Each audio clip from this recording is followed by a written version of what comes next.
Hello dears, welcome to study with C. तो अब तक हमने NCERT best class 10th maths में पहला, दूसरा और पांचवा लेसन कर लिया है। पहले, दूसरे और पांचवें लेसन के बाद अब मैं आज से शुरू करने जा रहा हूं प्रश्नावली तीसरी, लेसन नंबर 3, जो कि दो चर वाले रैखिक समीकरण युग्म पर आधारित है। बहुत ही सरल प्रश्नावली है, बहुत ही अच्छा वाला लेसन है ये, बिल्कुल अच्छे से समझ में आएगा। लेसन के बारे में तो हम पूरी बात करेंगे, विस्तारित रूप से बात करेंगे। आज की क्लास परिचय क्लास इसीलिए रखी गई है ताकि आपको लेसन के बारे में पता चले कि ये है क्या चीज, दो चर वाले रैखिक समीकरण युग्म होते क्या हैं। उससे पहले मैं आपसे बात करना चाहता हूँ कि चैनल पर सभी वीडियोस को आप लाइक करें, शेयर करें और चैनल को सब्सक्राइब करें और वीडियोस को शेयर करें, संबंधित विद्यार्थी तक पहुंचाने का प्रयास करें। इसके लिए आपका विशेष धन्यवाद रहेगा और हमारे छोटे से इस कदम के साथी बने और इसके लिए भी आपका बहुत धन्यवाद रहेगा। चलो अब मैं लेसन के बारे में बात करने स्टार्ट करता हूँ। देखो लेसन क्या कह रहा है, दो चर वाले रैखिक समीकरण युग्म। तो ये बहुत ही सरल लेसन है। इसके अंदर क्या क्या चीजें होगी वो सारी की सारी चीजें लेसन के अंदर भी मिलेगी और परिचय में सबसे सिंपल चीज, इसके लिए जो आवश्यक है बेसिक चीजें जरूरी बता देता हूँ। सबसे पहले विद्यार्थियों को पहली बात तो ये भी नहीं पता होता, या कुछ विद्यार्थियों को पता होता है तो भी इतना अच्छे से क्लियर नहीं होता कि क्या होते हैं दो चरों वाले रैखिक समीकरण युग्म। तो हम इसके बारे में अच्छे से बात करते हैं। सबसे पहले स्टार्ट करता हूं मैं इस दो पर बात करता हूं। दो को आप जानते हैं अच्छे से, दो मतलब दो, कोई प्रॉब्लम नहीं है इसमें, दो मतलब दो। और उसके बाद आता है सेकंड वर्ड, इसका सेकंड, इसको मैं मिटा देता हूं क्योंकि इसको लिखने की आवश्यकता नहीं है। फिर आप कहेंगे कि सर दो तो दो होता ही है, इसमें जरूरत ही नहीं है।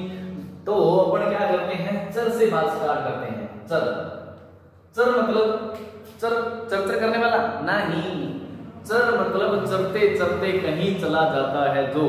इसका अर्थ है चलते चलते कहीं चला जाता है जो, मतलब कोई पूछे कि वो कहाँ है तो उसका पता ही नहीं है, उसका पता नहीं है, आज यहाँ तो कल वहां, कल वहां, कल वहां, अगले पल वहां, है ना। इसका अर्थ है जिनके मान निश्चित नहीं होते चर कहलाते हैं। जिनके मान निश्चित नहीं होते चर कहलाते हैं।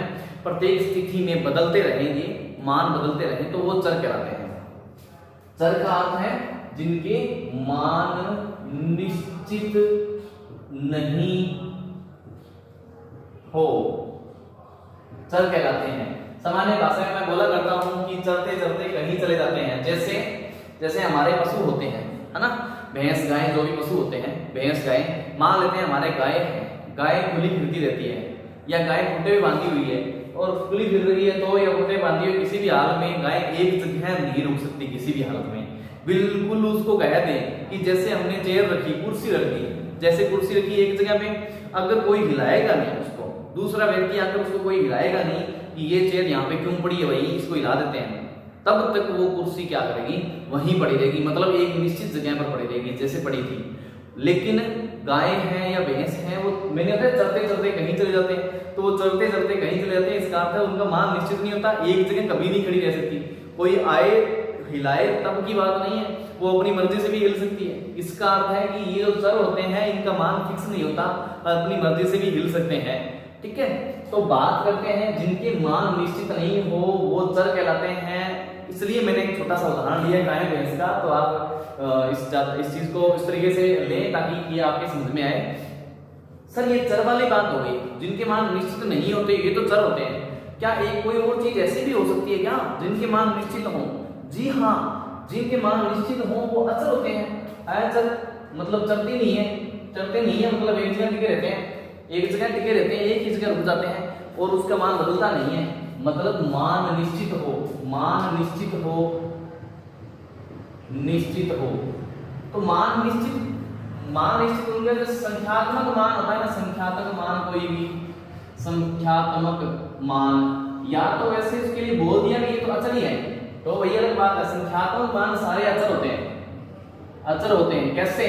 जैसे 5 है, 50, 0 है, 50 है, लाख है, करोड़, कुछ भी है, सबके सब क्या है, अचर है, अचर मतलब कहीं नहीं जाते, एक जगह पे टिके रहते हैं, अचर।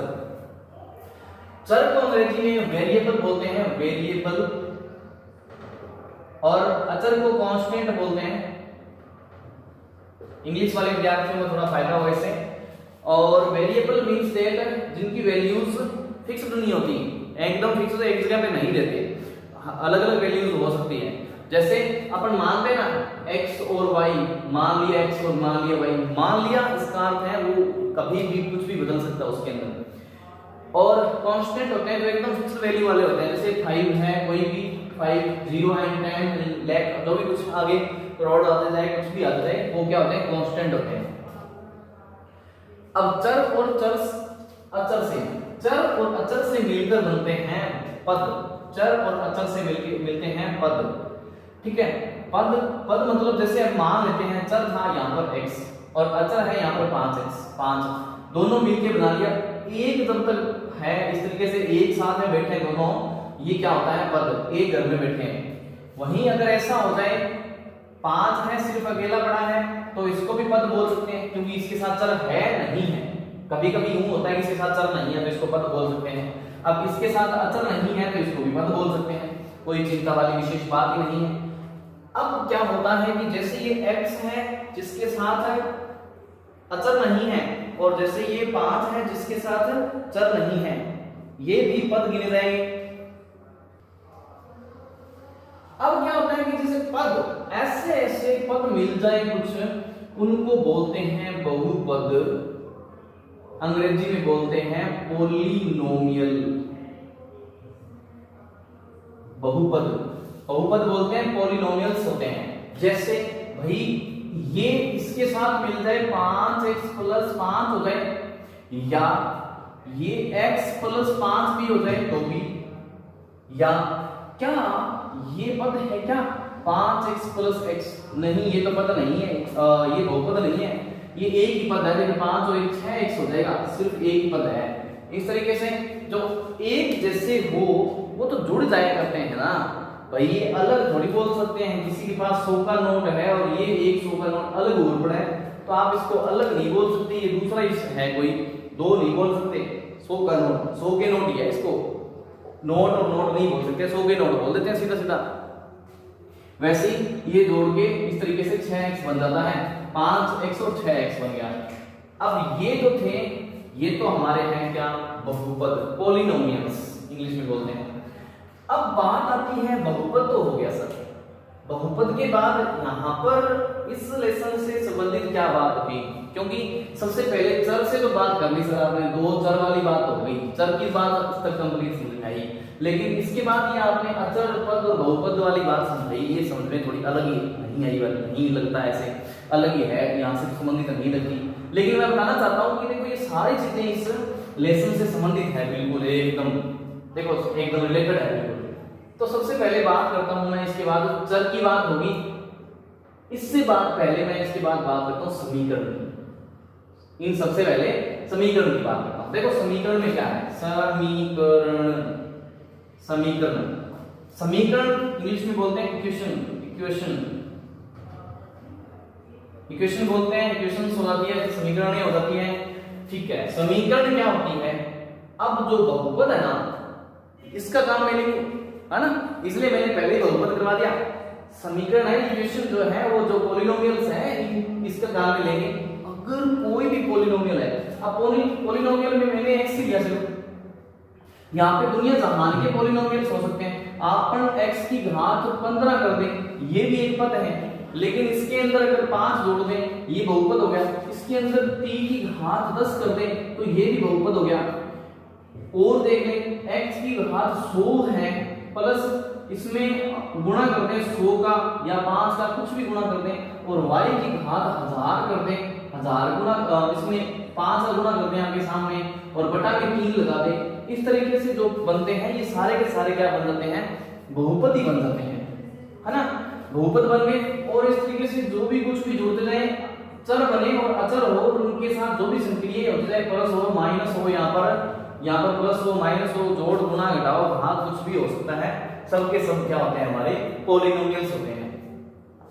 अब विशेष बात है कि जो मैं ऐसा मान लेता हूं कि कोई ऐसा हमारे पास बहुपद है x की घात 4 और प्लस 5 x की घात 2 प्लस 3 ऐसा बड़ा है, कोई बहुपद बड़ा है, ऐसा ही स्वाभाविक मान लिया अपनी मर्जी से। वैसे हमने चैप्टर नंबर 2 किया है, उसके अंदर बहुपद सारी चीजें दे रखी है, बहुपद नाम ही उसका बहुपद ही है, लेकिन उसके अंदर मैंने ये चीजें यहाँ पर समझाने के लिए लेके रखी थी ताकि मतलब एक साथ समझी जाए, कोई प्रॉब्लम नहीं है, और वहां पे भी समझाई थी सिंपल तरीके से, लेकिन यहाँ पर अब अच्छे से समझ में आ जाएगी भी ये चीज किस तरीके से काम करती है। अब बात आती है कि ये जो बहुपद था आपके पास, ये जो बहुपद है, इस बहुपद या कोई सा भी इधर वाला बहुपद इसके बराबर में लग जाए जीरो। क्या लग जाए बराबर में? जीरो। x की घात 4 प्लस 5 x की घात 2 प्लस 3 बराबर लग जाए जीरो। कभी भी कोई भी बहुपद हो, कोई भी बहुपद मतलब x प्लस वाई, ये भी बहुपद है, तो x प्लस वाई के बराबर में क्या लग जाए? जीरो लग जाए। क्या बन जाएगी? समीकरण बन जाएगी, इक्वेशन बन जाएगी। बहुत ही सरल मैटर है, बहुत ही सरल तरीका है, ये इक्वेशन बन गई।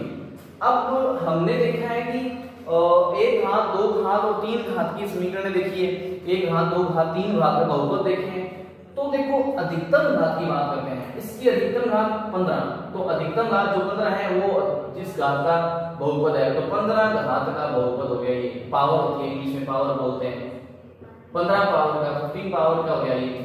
अब इसकी अधिकतम घात कितनी है? 4 है, तो ये 4 घात का बहुपद हो गया, 4 घात का, अधिकतम घात 4 है, 4 घात का, 4 4 पावर का क्या हो गया? पॉलिनोमियल्स हो गया। तो अब अधिकतम घात मतलब चर की जो भी अधिकतम घात होती है उस पूरे बहुपद की वो अधिकतम घात होती है। अब यहाँ पर आता है समीकरण, समीकरण में भी चर की जितनी अधिकतम घात होती है वो समीकरण की पूरी क्या होती है? अधिकतम घात होती है। अब यहाँ पर देखते हैं कि इसकी घात कितनी है, इसकी 1 और इसकी 1 होता है, जीरो नहीं आएगा। देखो किसी भी संख्या राशि के अगर कोई भी राशि हो, दुनिया भर की राशि, यहाँ पर राशि बड़ी है 100 1000 लाख करोड़ जो भी बड़ा है, अगर उसकी घात में आगे जीरो, इसका अर्थ उसका मान 1 होता है। ठीक है, ये फिक्स्ड वैल्यूज होती है, कुछ भी मान लेते हैं। a है अगर हमारे पास a की जीरो है, दुनिया भर की राशियां अगर इसमें हो तो बराबर जीरो घात हो जाए तो बराबर 1 आता है।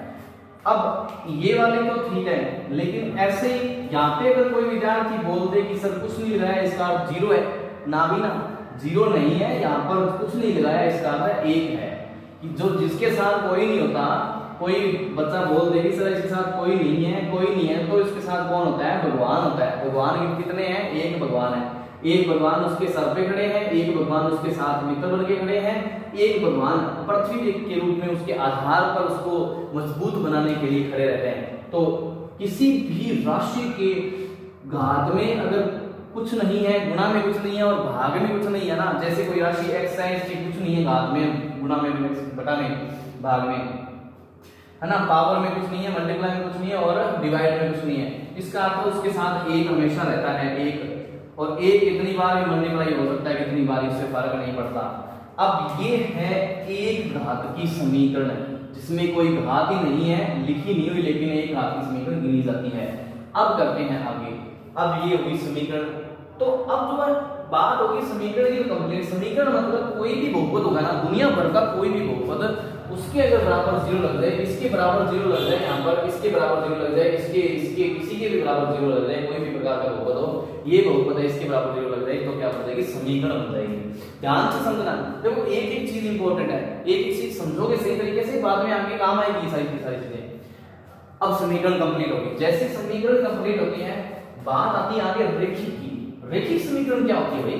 रेखिक समीकरण मैं लिख देता हूं यहां पर, रेखिक समीकरण, रेखिक समीकरण और लीनियर इक्वेशन, लीनियर इक्वेशन। रेखिक समीकरण से मतलब क्या हुआ? लीनियर इक्वेशन से मतलब क्या हुआ? रेखिक समीकरण से मतलब है ये बनाए वह समीकरण जो एक रेखा बनाए। लीनियर इक्वेशन से मींस दैट है, मतलब है कि वह लाइन जो एक लाइन, वह इक्वेशन जो एक लाइन बनाए, वह इक्वेशन जो एक लाइन बनाए। अब वो लाइन वाली इक्वेशन कौन सी होगी? देखो ये स्पेशल इक्वेशन है, वो इक्वेशन अलग ही होगी जो लाइन वाली होगी। तो देखो लाइन वाली इक्वेशन है वो एक घात वाली, सिंगल पावर वाली इक्वेशन जो भी होगी वो लाइन वाली होगी। अगर जैसे देखें कोई भी, जैसे x दीर्घ बराबर 0 दीर्घ, इससे समतल में, इसमें समतल में या प्लेन में, प्लेन एकदम प्लेन हो, बिल्कुल प्लेन एकदम, उस पे एक लाइन बनेगी इससे, है ना।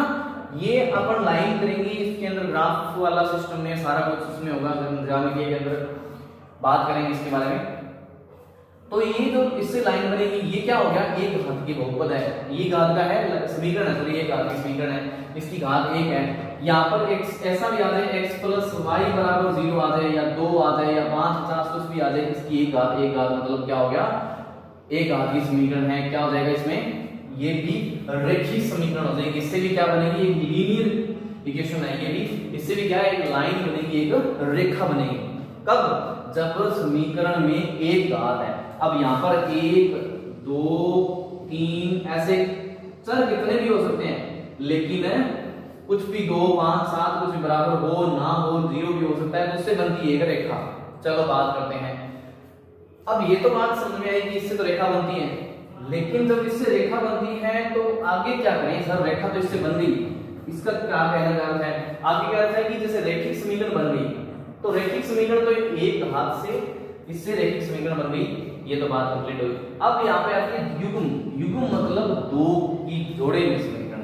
जैसे एक समीकरण हो x प्लस वाई बराबर 3 और एक समीकरण हो x प्लस 3y बराबर 5, दो समीकरण आ गई ना, दो समीकरण आती क्या हो जाएगी, युग्म में हो जाएगी, जोड़े में हो जाएगी, इसलिए क्या हो जाएगी, युग्म हो जाएगा। अब स्टार्टिंग से बात देखते हैं, दो चर वाले रेखिक समीकरण युग्म। तो सर यहाँ पर बात तो रेखिक समीकरण युग्म तो समझ में आ गया, समीकरण समझ में आ गई पहले तो, फिर रेखिक समीकरण समझ में आ गई, फिर रेखिक समीकरण युग्म समझ में आ गया, लेकिन दो चर वाले रेखिक समीकरण युग्म वाली बात अलग लगी है अभी। तो मैं यहाँ लिख देता हूँ, दो चर वाले रेखिक समीकरण युग्म।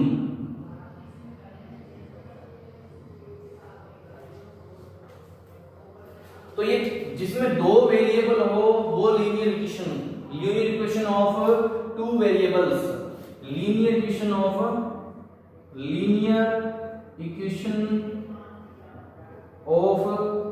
टू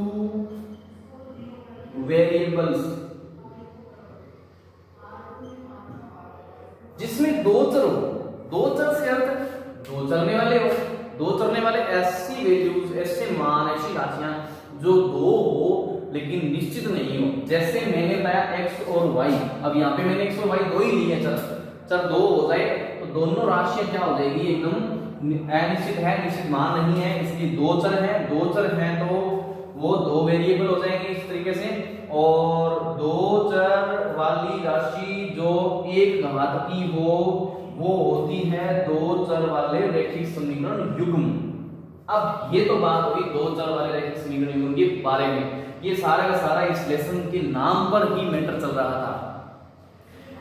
समझ में नहीं आया तो आप एक बार बात करें इसके बारे में, कमेंट कर दें मुझे, फिर मैं और बारे में छोटी सी बात बताऊंगा इसके बारे में।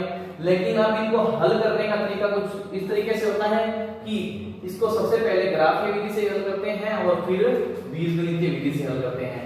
तो पहला मैं इसके लिए लिख देता हूं एक बार ग्राफीय विधि, क्या ज्यामितीय विधि बोलते हैं इसको, ज्यामितीय विधि।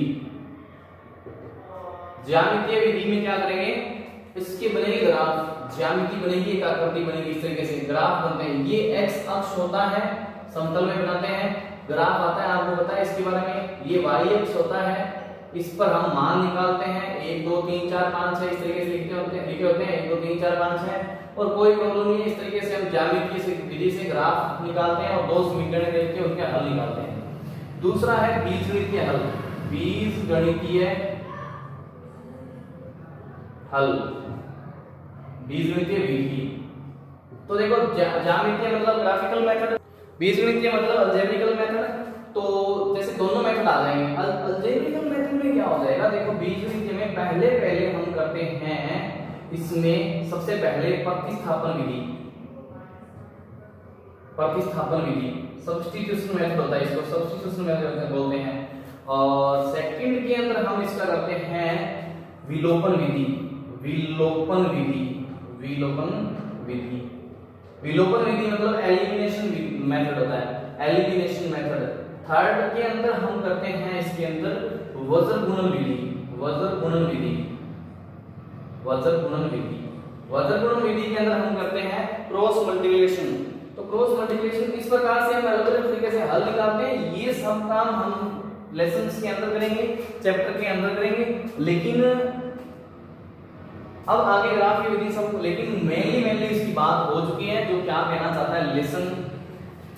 अब बात यूं है कि कुछ इस प्रकार की आपको समस्याएं दी जाएगी जिसमें क्या होता है कि जैसे कोई बच्चा कुछ 100 रुपए लेके गया, 100 रुपए लेके गया और आपको बोल दे कोई बच्चा कि 100 रुपए लेके गया और उससे एक पेंसिल 5 रुपए की है और एक पेन 10 रुपए का लेके आता है, तो कुल कितने पेंसिल और पेन लेके आए या किस प्रकार से इस तरीके से लेके जाए, और वो इतने रुपए में इतने पेन खरीद लेगा, इतने रुपए में इतने पेन खरीद लेगा, तो उससे संबंधित समीकरणें बनती है। इस प्रकार से हमने फिर सारे लेसन के बारे में बेसिक चीजें कंप्लीट कर ली हैं। लेसन के अंदर जो भी उदाहरण होंगे, प्रश्न होंगे, वो मैं कल की क्लास में स्टार्ट करता हूं। और आप चैनल पर सभी वीडियो को लाइक करें, शेयर करें, कमेंट करें और चैनल को सब्सक्राइब करें। विशेष बात तो ये है, और आप चैनल देखते हैं इसके लिए आपका विशेष धन्यवाद। आज की क्लास में बस इतना ही।